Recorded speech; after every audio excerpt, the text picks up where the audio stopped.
Hi guys, welcome to AN world channel. இன்றைக்கி நம்ம சேனலில் அட்ஜெக்டிவோட டெஃபினேஷனை இங்கிலீஷ்லேயும் தமிழ்லேயும் எக்ஸாம்பிள்ஸோட பார்க்க போகிறோம். Okay, let we start. What is adjective? Adjective describe to enhance or modify a noun and a pronouns. அப்படின்னா ஒரு பெயர் சொல் மற்றும் பிரதி பெயர் சொல்லை விவரித்து கூறுவது பெயரடை ஆகும். இப்போ அதுக்கான எக்ஸாம்பிள் பார்க்கலாம். A small dog, ஒரு சிறிய நாய். இங்கே டாக்ன்றது ஒரு noun.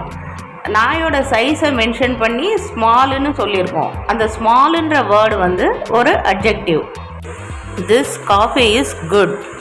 This shirt is very big. He wants a small sandwich. The tea is hot. இதில் இந்த good, big, small, hot இந்த வேர்ட்ஸ் எல்லாம் அட்ஜெக்டிவ். இதை நல்லா ஞாபகம் வச்சுக்கோங்க. ஓகே ஃப்ரெண்ட்ஸ், இப்போ தான் நீங்கள் ஃபர்ஸ்ட் டைம் நம்ம சேனலில் பார்க்குறீங்கன்னா மறக்காமல் சப்ஸ்கிரைப் பண்ணி பக்கத்தில் இருக்க பெல் சிம்பிள் ப்ரெஸ் பண்ணிக்கோங்க. அப்போ தான் நான் போடுற வீடியோஸ் உங்களுக்கு நோட்டிஃபிகேஷனில் வரும். Okay, thank you friends.